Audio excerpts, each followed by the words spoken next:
Callous dumper here. I ended the relationship yesterday.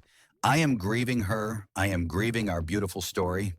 Here comes the oh so familiar misery. We met on a dating app. I was traveling, and she invited me to a martial arts retreat. 1 week of training and laughing and sharing. Organically, our bond grew. So at the end of the retreat, under a beautiful full moon, we decided to travel together, and we kissed for the first time. And we traveled together for 2 months in her van and her mad dog. It was an incredible adventure with ups and downs, tears of joy and sometimes of sadness. But the bond grew and grew. I never opened myself to anyone like this before, and I feel truly blessed for having experienced that. First symptom. Same age, but she experienced a lot before me, while I'm just starting to open myself to women. She really pushed her desire to be a committed couple while I was shaky, partly because of my attachment style, me feeling uneasy about her past, and maybe because I wasn't attracted enough. After 1 month of dating, when I expressed that I would most likely not commit to her, I got bombarded by emotions that were unknown to me. The day after that, when she said, but not think, that it's okay to let me go, and to not force me into something that I didn't want, I felt so loved, so accepted, that for the time it told her that I loved her. So the travel continues, even more adventures, even more fun, even more love. After that, we parted ways, and 1 month later, I am supposed to come see her in her country. Second symptom. In the meantime, I keep it for myself, but I went on her ex-Instagram and was intoxicated by jealousy. They still see each other once per year for 1 week. I stop and think about something else. Just a harmless slip, right? Also, I reinstall the apps. We are not official. I don't have the guts to pursue anyone, though. So I'm a bit passive, so I go visit her in her country, and once again, it's great. I'm open about the fact that use the apps before seeing her, and she understands. Now they are removed.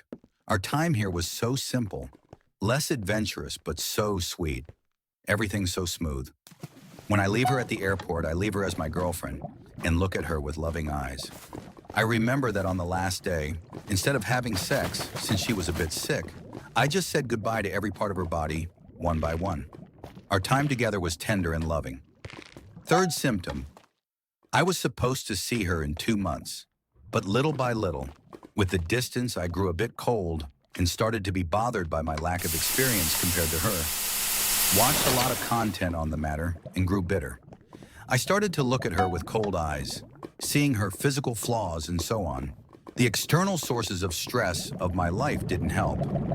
I reinstall the apps and feel the frustration. This time it's a real betrayal, even though I don't have the guts to see anyone.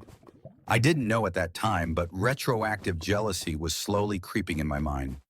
At some point, I asked the dreaded question of body count, and the answer, of course, had a terrible effect. After that, I was haunted by intrusive thoughts and bursts of anxiety I've never felt before. Luckily, I sought therapy a week before because I was haunted by other aspects of my past. I really tried hard to get through it. I tried to reshape my views of sex, of her, of men and women, on relationship, but it was too hard. On top of that, I really felt guilty about putting her through, that I really deeply felt that it was better for her and for me to stop. The guilt was destroying me, but at least it prevented me from consciously shaming her and reproach her things that she had done in the past. After 4 days of crying every day, I tried to end it, but the tickets for the week that we planned were taken, so we agreed to see each other and bet on the therapy. She always wanted to go on. After I returned, the anxiety returned in full force, and she felt it. She had nightmares of me abandoning her each week. I was feeling more and more guilty, to the point where the retroactive jealousy and my own desire for other experiences were an afterthought. I ended it for real 2 days ago. Now she is free from me. I know it was the best decision, even though she wanted to go on. I know that our lives didn't match. Adventurous girl wanting to settle, avoidant guy wanting to finally explore. Also, my issues just ran too deep. The abysmal self-esteem, the retroactive jealousy, the fucked up attachment style, the fucked up views on sex leading to envy and anger on top of jealousy. I feel utterly empty and miserable on all the aspects. The only good thing is that she can now move on. It fucking hurts, but the guilt was eating me from the inside because I cared about her so much but could not love her properly. I felt the urge to end it in my body. I didn't sleep. I didn't eat. Even my thoughts muddled and marred by guilt and jealousy. I had to stop it. I'm